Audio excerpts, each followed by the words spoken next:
Oke, teman-teman hebat dan luar biasa. Dalam pembelajaran di era teknologi, tentu ada nilai positif dan nilai negatif. Dan ini dampak yang harus diterima. Bergantung kita memilih yang mana. Apakah era teknologi ini untuk mahasiswa kita, untuk guru-guru kita, untuk dosen-dosen kita, apakah akan berdampak positif atau negatif? Itu bergantung pilihan kita. Maka hidup itu adalah pilihan. Nah, kalau kita lihat dampak negatifnya seperti ini, terjadi di mana-mana. Teman-teman bisa melihat dampak teknologi pemberitaan di media cetak, media online, di sekeliling kita terjadi seperti apa dampak negatifnya. Itu sebagian terjadi dan kita harus bisa menjadi pengawal yang terbaik dalam keteladanan membungkus bahwa teknologi harus bisa kita kuasai. Bukan kita yang dikuasai teknologi. Bukan anak-anak kita yang dikuasai teknologi, tapi anak-anak kita yang harus menguasai teknologi. Bukan mahasiswa yang dikuasai teknologi, tapi mahasiswa harus menguasai teknologi. Kita lihat contohnya, bagaimana teknologi dimanfaatkan betul dalam kehidupan. Seperti kampung YouTuber yang ada di situ Bondo, Jawa Timur ini. Puluhan pemuda satu kampung di Kabupaten Bondowoso, Jawa Timur mendadak jadi jutawan dari hasil membuat YouTube. Mereka membeli mobil, motor hingga melunasi hutang orang tuanya.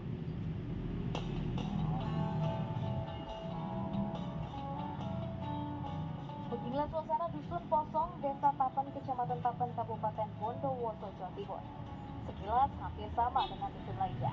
Namun yang membedakan dusun Posong dengan dusun lainnya adalah keberadaan mobil dan motor keluaran terbaru. Kendaraan mewah ini diketahui milik para pemuda dusun. Mereka sukses membeli barang mahal dari hasil sebagai YouTuber. Ya, sejak beberapa bulan terakhir, para pemuda dusun Posong berubah menjadi jutawan. Padahal sebelumnya mereka dikenal sebagai pemuda pengangguran. Tak hanya membeli kendaraan mewah, beberapa pemuda pun mampu melunasi hutang orang tuanya. Nah, pertama berhasil membahagiakan orang tua, terus ini wujud nyata. Jadi kalau saya lihat teman-teman anak-anak mahasiswa kita, pendidikan bahasa dan sastra Indonesia, para guru, kemudian juga para partisipan pendidikan.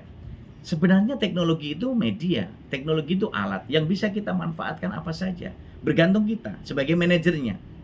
Nah, artinya apa? Kalau contoh yang saya tunjukkan tadi, ternyata teknologi di tangan orang yang tepat bisa menghasilkan sesuatu yang tepat. Sekarang ini anak-anak atau teman-teman mahasiswa yang siapa yang sudah memanfaatkan platform-platform digital, mungkin digital marketing, mungkin juga dengan platform yang lainnya, Bukalapak atau mungkin yang dimanfaatkan yang lainnya, kita bisa lihat ada pemanfaatan untuk Gojek, Grab, macam-macam. Nah, ini semua harus kita lakukan. Sebagai generasi abad 21, para mahasiswa PBSI saya berharap mulai membuka ruang untuk wirausaha literasi. Maka saya ingin upaya-upaya yang terus kita lakukan melalui adopsi, melalui kapropsi, melalui kegiatan-kegiatan kita, edupreneur, wirausaha literasi ini menjadi salah satu bagian penting yang harus kita bekalkan kepada seluruh mahasiswa kita di abad 21. Bagaimana kita bisa mensosialisasikan wirausaha literasi kepada multi generasi NKRI? Saya selalu arahkan, saya selalu berikan virus-virus positif untuk menggerakkan sayap-sayap kesemestaan. Baik kemarin di Muhammadiyah Surabaya, nanti di Muhammadiyah Bengkulu yang kita kolaborasi dengan wirausaha literasi yang kita kemas, sehingga posisi ini akan bisa menjadi strategi untuk bisa memberikan berbagai program percepatan untuk wirausaha literasi bagi mahasiswa-mahasiswa PBSI. Artinya apa? Mahasiswa PBSI tidak senantiasa harus selalu menjadi guru, tetapi menjadi guru sekaligus menjadi wirausaha literasi akan sangat bermanfaat untuk kita dan juga berbagai wilayah pengembangan diri kita, salah satunya untuk mewujudkan 6 literasi dasar. Sehingga apa? Dengan upaya itu bisa kita lakukan dengan 5B, bersilaturahmi, berkomunikasi, berkolaborasi, beraksi, dan berliterasi dengan Ratu Lisa, rajin menulis dan baca. Karena apa? Ini menjadi bagian penting untuk bisa kita lakukan sebagai mahasiswa abad 21, bagaimana siap membuat perencanaan, pelaksanaan, kemudian evaluasi dan tindak lanjut. Karena apa? Proses inilah yang harus kita lakukan secara utuh. Karena dengan pola seperti itu kita akan bisa menghasilkan berbagai produk unggulan di abad 21. Sehingga kita tidak hanya sebagai mahasiswa bahasa dan sastra Indonesia belajar subjek predikat. Tetapi bagaimana subjek itu bisa diambil perannya, predikat itu bisa diletakkan menjadi kekuatan yang menggerakkan, dan akhirnya objek yang kita tuju bisa tercapai. Sehingga subjek bisa melakukan aktivitas dengan kreatif, dengan adaptif untuk melahirkan, mewujudkan objek-objek imajiner yang kita bayangkan. Nah, teman-temanku yang badan luar biasa, mahasiswa-mahasiswaku yang hebat di UMUS. Ini salah satu wujud nyata untuk mahasiswa-mahasiswa saya buat wirausaha literasi kentingan.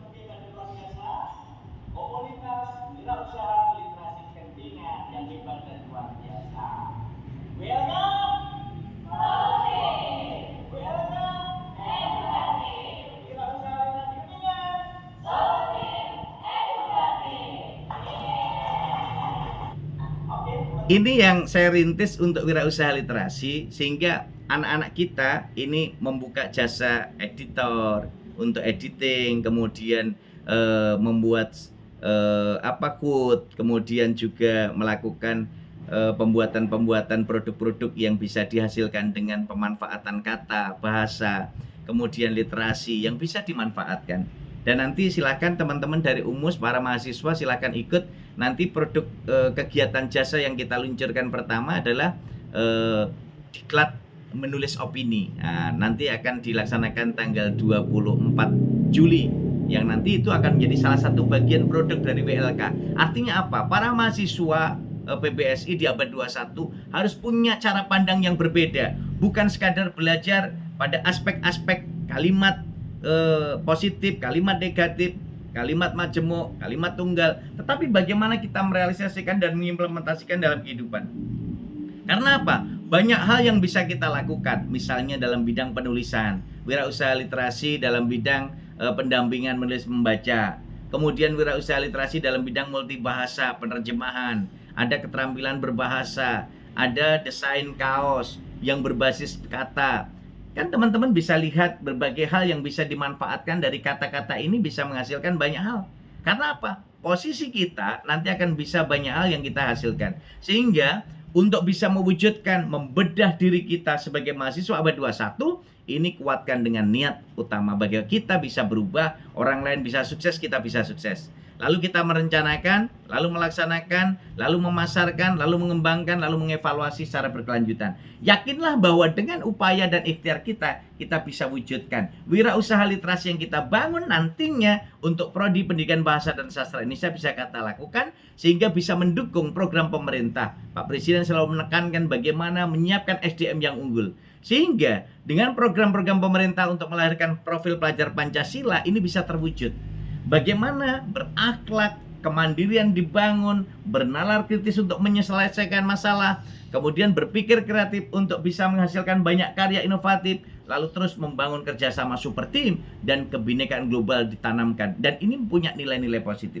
Sehingga kalau ini betul-betul kita lakukan, keterampilan abad 21 untuk seluruh mahasiswa, guru, dosen terintegrasi dalam satu frame yang tentu akan bisa melihat berbagai peluang yang ini bisa dimanfaatkan secara nyata oleh seluruh elemen, oleh seluruh komponen, dimulai dari ranah keluarga, bapak ibunya memberikan ruang pembiasaan dari mulai berliterasi dengan Ratu Lisa agar mereka dengan membaca menjadi pandai, sehingga proses ini akan menjadi salah satu bagian penting yang terbekali nanti ketika terjun ke sekolah bersama guru-gurunya, terjun ke kampus bersama dosen-dosennya, terjun ke masyarakat bersama masyarakat sebagai laboratorium kehidupannya, semua terwujud. Dan komitmen ini maka akan menjadi salah satu bekal nyata dalam program pemerintah Merdeka Belajar Kampus Merdeka, bahwa semua kepemimpinan dalam pembelajaran sekolah itu bukan hanya tugas pemerintah, tapi tugas kita bersama-sama. Sehingga kalau itu kita lakukan bersama-sama, tentu ini akan memberikan kontribusi nyata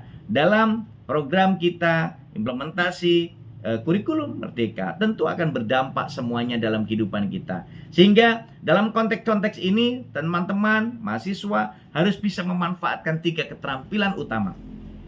Saya ingin mahasiswa-mahasiswaku, guru, dosen abad 21 bisa memanfaatkan keterampilan belajar, keterampilan berpikir, dan keterampilan hidup. 3 keterampilan ini harus dikuasai secara simultan, secara komprehensif. Karena apa? Keterampilan belajar ini akan melatih kemampuan ranah kognitif kita, keterampilan berpikir kita untuk bisa mendukung kompetensi hard skill kita.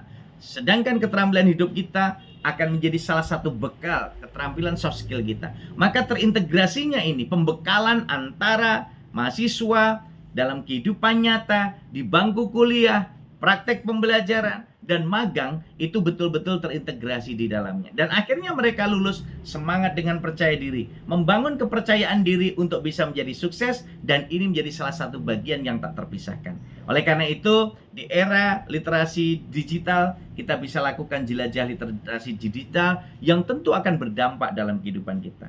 Nah, teman-temanku, saya ingin mahasiswa abad 21, guru dosen abad 21 itu mampu melihat soft skill yang menjadi salah satu bagian keseimbangan antara hard skill dan soft skill. Disitulah kekuatan kita.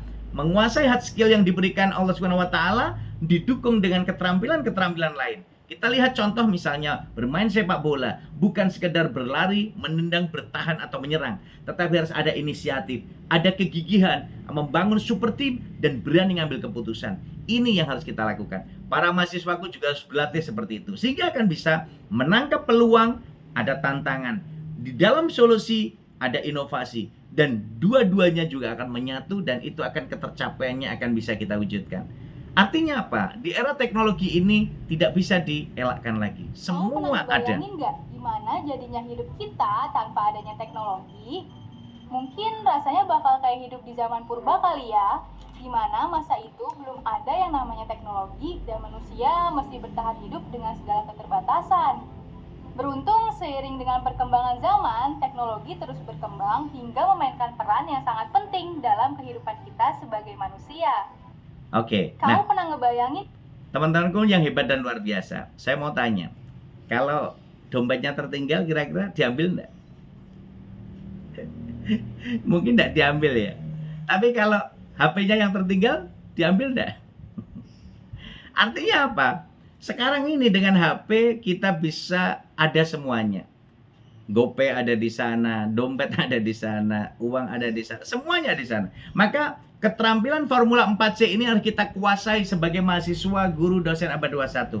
Formula 4C, berpikir kreatif, berpikir kritis, komunikatif, dan kolaboratif. Yang terintegrasi di dalamnya harus dikuatkan dengan kemampuan penguasaan teknologi informasi dan bahasa asing. Maka itu akan terintegrasi kompetensi hard skill dan soft skill. Keberimbangan ini untuk mewujudkan 6 literasi dasar sebagai bekal keterampilan guru, mahasiswa, dosen abad 21. Literasi menulis dan membaca yang sering saya gaungkan, ayo berliterasi dengan Ratu Lisa, rajin menulis dan membaca karena akan membuka ruang kesemestaan untuk kita berliterasi numerik, matematik, keuangan, digital, sains, budaya, dan kewargaan. Ini semua akan mendukung program pemerintah dan kesepakatan Forum Ekonomi Dunia tahun 2015 bahwa generasi abad 21 wajib menguasai 6 literasi dasar.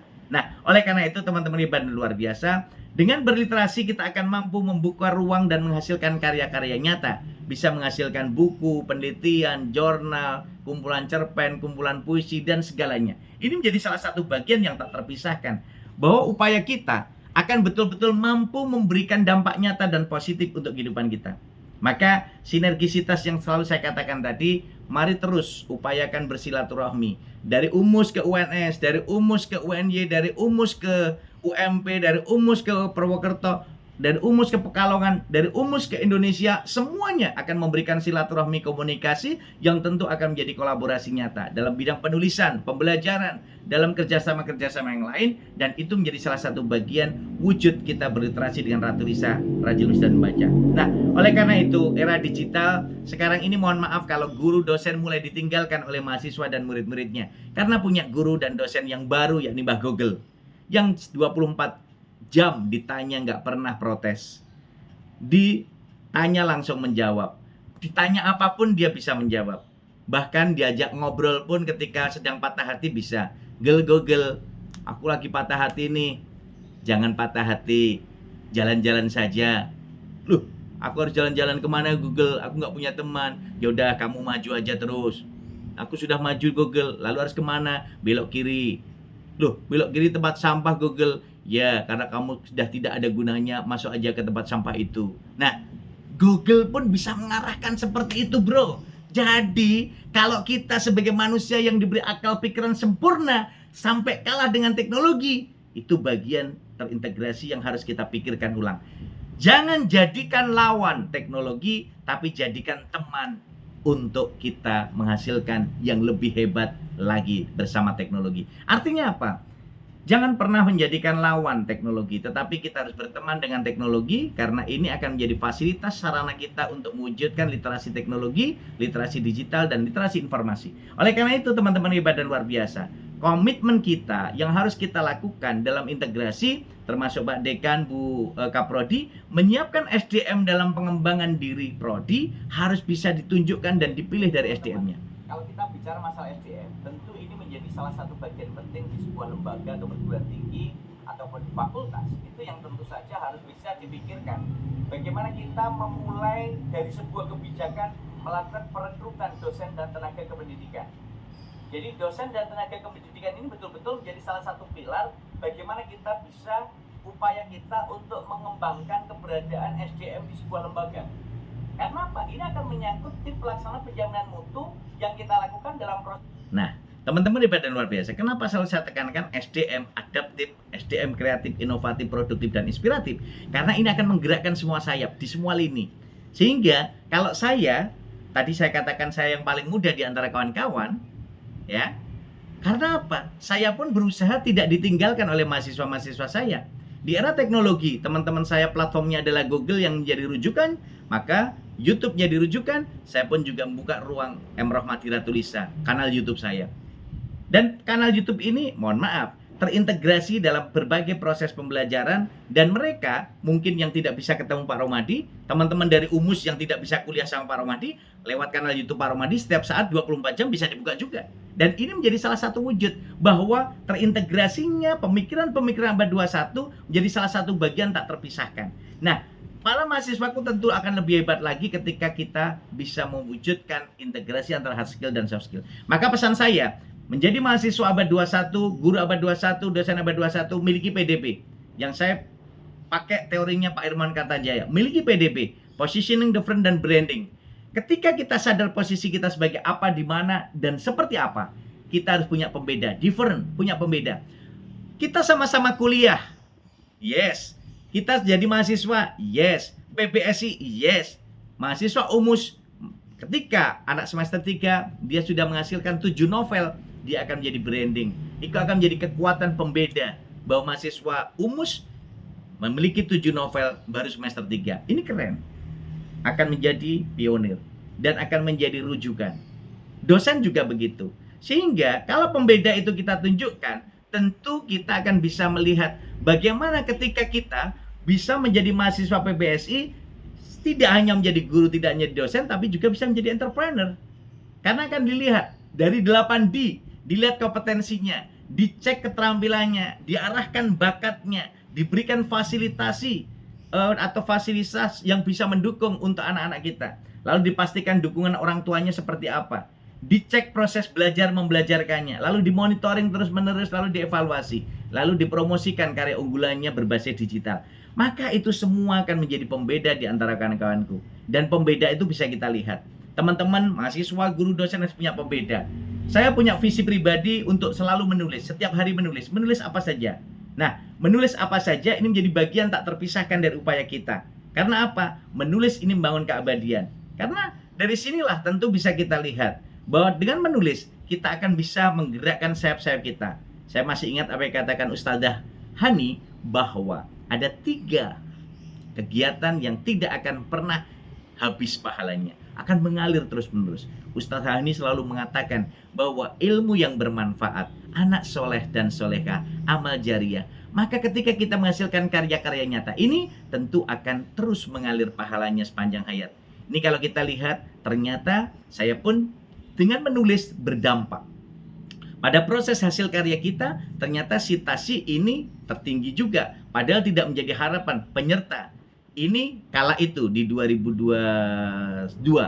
Nah, sekarang kita lihat ternyata di hari ini tadi saya lihat sudah 7.389. Ternyata apa yang menjadi tulisan-tulisan ketika kita disitasi berarti menjadi ilmu yang bermanfaat dan menjadi amal jariah. Itu yang dikatakan Ustadzah Hani Uswatun Nisa, yang tentu akan menjadi motivasi dan semangat kita untuk menghasilkan karya nyata yang terus akan menjadi salah satu bagian penting. Ternyata juga berdampak pada lembaga kita. Di Indonesian Top Scientist Index 2022 ternyata nama saya muncul juga di sini. Dan ini menunjukkan bagian bahwa karya nyata kita itu akan menggerakkan sayap-sayap kesemestaan kita. Dan tentu teman-teman akan senantiasa bisa berkarya. Bahwa kata Ustadzah Hani selalu saya ingat bahwa manusia hidup yang terbaik ketika punya manfaat bagi orang lain. Maka kita ketika punya pemikiran-pemikiran inovatif dan kreatif, kita bagikan pada orang lain juga. Ini saya membangun taman baca masyarakat, taman literasi Arfus Ratulisa, perpustakaan alam. Saya selalu menulis di media cetak untuk berbagi ilmu, berbagi karya. Ini harus kita lakukan. Mahasiswa abad 21, mahasiswa PBSI, guru dosen abad 21 harus selalu berkarya untuk menginspirasi masyarakat Indonesia. Karena apa? Disitulah kekuatan kita untuk belajar dari para sesepuh kita, belajar dari generasi-generasi yang mengajak kita. Maka di era digital seperti ini, teman-teman harus bisa mewujudkan kolaborasi nyata. Adaptasi terus dilakukan antara kolaborasi digital dengan nyata, dunia nyata ini menjadi penting. Sehingga saya berharap teman-teman hebat dan luar biasa di abad 21 itu manfaatkan platform-platform digital seperti perpusna.go.id. Saya membuat web arfusratulisa.id. Itu tujuan saya untuk masyarakat luas, itu sampai 7 turunan tidak akan habis materinya.